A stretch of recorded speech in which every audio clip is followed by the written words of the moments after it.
welcome to the Loaded Cannon. Man City 2, Arsenal 2. No sulking here. All right, I'm not downbeat. I'm not going to be complaining about stuff or any of that nonsense, criticising anyone in the team, even criticising the referee.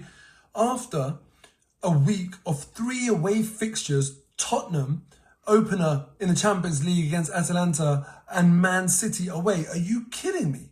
Am I going to sit here and complain because of a last-minute equaliser when we were down to 10 men for 45 minutes? I'm proud of the team today. Don't get me wrong.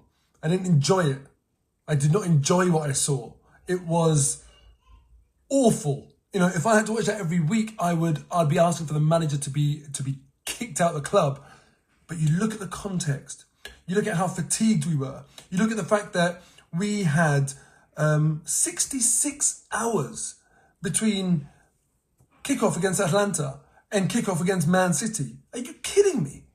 The effort that we put in today, the desire, the discipline, the fight, everything about it, the energy we put in today, unbelievable. Well, I'm not going to complain. I'm not going to complain one bit. I asked myself at halftime, and this is why I want to stay true now, after obviously that gut-wrenching equaliser. I want to stay true to how I felt at halftime. I asked myself, are Man City going to score in the second half? Yes, they are. That's what I said at halftime. And then the second half started, and I saw what we were doing with this 6-3 formation. And I thought to myself, all right, call it now. Is this going to work? Are we going to be able to keep Man City out? And do you know what? Against any other team in the league, I would have said, they're mad, they're crazy. You're never, ever going to keep Man City out doing that. Because it's Arsenal, because it's Gabriel, because it's Saliba, because it's Arteta's army. I thought, well, do you know what? This might just work. And it almost nearly did. It really nearly did. Now, don't get me wrong. I based that opinion into the second half, when not just in Arsenal's formation, but also seeing how Man City were playing. Man City, you know, sometimes you look at Pep Guardiola and you try and find a weakness. I just found his weakness, man. He was clueless in terms of what wasn't working for Man City. The 3 players that were getting the ball constantly, Gvardiol, Diaz and Kyle Walker, they are not the magicians in that team. What was he thinking? What was he thinking? He would have been better off just saying to one of them, just like go on the halfway line, not even the halfway line, you know, go 10 yards even deeper and mop up any even potential of a counter-attack, and Bernardo Silva, you drop out. Create a bit more space. There were crowds of Man City players all in the middle, 6 defenders for Arsenal, the three in the middle, or you could say there are 3 midfielders in the second half, were just in the D, the penalty area D. And I could not believe Pep Guardiola didn't say, Bernardo Silva, you have to get in that zone. Or at the very, very minimum, what I would have done is said, all right, who's better on the ball, John Stones or Ruben Diaz? John Stones, brilliant ball-playing defender. I would have put him on earlier and said, if anyone's going to receive it on the D and it's got to be a defender, rather it was John Stones. I would have been brave for Gvardiol or Diaz or something and put them on. He did nothing. Never mind that. We were so narrow, so compact in the middle. Not a single overlap, not a single underlap, no football round the outside, down the sides of the pitch. It was crazy. And then when you look at where their goal came from, Jack Grealish, down the side of the pitch, short corner. But they were just awful. And I couldn't believe it. And therefore, even though it was horrible to watch, you know, imagine watching your team do that week in, week out. You'd get fed up. But given the circumstances, like I've said, 10 men, being in the lead, 2-1 up, you've got something to defend. It's not like you're doing that for fun. This isn't like a Mourinho thing where it's like, oh, I think this is good football. This is a case of, let's try and maintain this lead. So I understood the logic there. And man, you know, we came so close. But the players were devastated. You could see that on the pitch when we conceded, but they shouldn't be, man. They've done us proud today. To turn it around as well, let's not forget we went 1-0 down. And it's funny, isn't it? Because you look at our defending for the goal that we conceded from the opening goal that we conceded. Awful defending. Thomas Partey and Gabriel occupying the same space. Saliba not coming across to take care of Haaland. Haaland even asked for the ball, stopped, checked his run, asked for it again, and then eventually got the ball. There was so much time. David Raya, he left the near way too open, didn't get his positioning right. There was a lot not to like about that first goal, but that was it. After that, it was so good. Such good defensive work. David Raya today again. You know, yeah, there weren't many saves that you'd think to yourself, oh, they were miraculous saves. But anytime he could get to the ball, anytime he could stop it, he did. And he deserved a little bit of luck that he got with certain rebounds or whatever, because he was brilliant. He was so tidy. He even claimed a cross or two, which is not his strong point, but he was really good. Gabriel, for me, was our man of the match. Not just the goal. I mean, I know that he was partly at fault, you know, he contributed to us conceding the first goal. But, you know, the way he scored, what I love about him, and I've always said, he will get you goals, Gabriel. His desire, he's got this thing about him where he just feels like he's got some sort of expectation to go and win that ball from an attacking corner. It's like he just knows it's going to land on his head. What a delivery, Bukayo Saka and Gabriel, just twice. You know, the first time he was unlucky, second time, or maybe he should have scored the first time, second time, no mistake. It was brilliant. But again, the defending from Man City, I couldn't believe at times how bad they were today.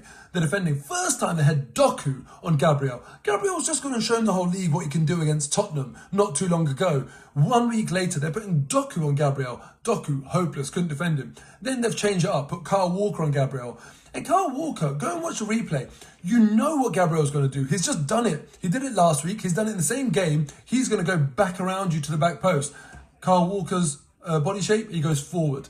Just leaves him free. It was brainless, absolutely brainless. But we took advantage of that. We did. The thing is, Man City, even if they don't play well, they can still put three past you. So even when they're not playing well, you've still got to defend really well. You've still got to do all of the right things. And that's what we did. We played the men who are up against us today, however they were playing, good or bad. And we said, that's it. We'll do what we need to do to face this. And it would have been a very sweet victory. But it wasn't to be. But as I said, no complaints. The other thing no complaints about is the red card. When are we going to learn? When are we going to learn? Just because Doku didn't get it, just because João Pedro didn't get it, doesn't mean the refs are going to be consistent. All my life, I've been asking for consistency from referees. We are not going to get it. Okay? So, simple as that. It's not just us. All teams feel like this. Refs are inconsistent. So don't be dumb. What Trossard did, 100% should have been a second yellow. Even like the barge before kicking it away, arguably that could have been a second yellow. The shirt pull for the first yellow was a yellow. No complaints there. It was a red card all day. So in a way, it's frustrating, but I just wonder how that game would have panned out if it was more open. Because, you know, when we had, we defended better when we had 10 men versus 11 men. Against any other team, I might complain about Arteta's ambition or lack of ambition, because clearly we tried to do nothing going forward in that second half. But it's Man City away and you've got a lead, and 66 hours after playing Atalanta. So for all of those reasons, I'm not going to complain again about that either. So no complaints from me. And the one thing I want to end it on, there were so many talking points in that game that you'd be forgiven for forgetting that Calafiori scored an absolute blinder. When you think about Man City going 1-0 up, I was nervous. They were purring. They were playing brilliant football. And goals change games. Calafiori's finish was unbelievable. Even the fact that he thought about shooting from there in the manner that he did. Usually a player gets it, and this is what Man City struggled with when it came to them on the edge of the box playing against 10 men. How many first-time shots on target did they have?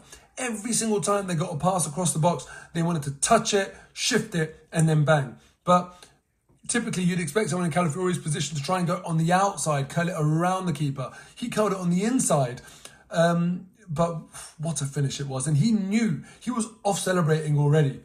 So Calafiori deserves a mention there, because what a brilliant goal. And that's what got us back in the game. And even Man City complaining about the free kick not being taken in the right place and the referee calling Kyle Walker out and then he wasn't back in position. I don't want to hear it. Every single time there's a free kick, the ball doesn't get taken from the right place. And we're not talking about 15 yards forward. We're talking about like 6 yards to the right of it. Who cares? It's really insignificant.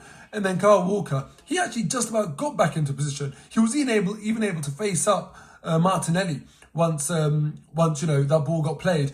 And listen, if you're that bothered, sprint. He didn't even sprint, he jogged. Like, come on, if you've sprinted back and you still can't get back and you feel like the ref pulled you out of position, you might have a point. You've jogged back, you weren't even talking on the way. It's your own fault. Take responsibility. Just how Declan Rice took responsibility after he got his yellow for delaying the restart. And I hope Trossard takes responsibility. Kyle Walker needs to take responsibility as well, because I'm not hearing that rubbish. Doku should have got a yellow card as well.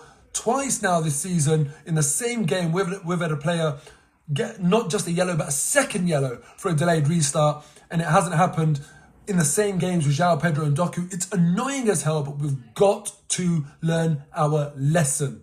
Okay? Title of the video, learn our lesson about kicking the ball away. All right, I'm proud of the boys today. I'll see you next time. Take care.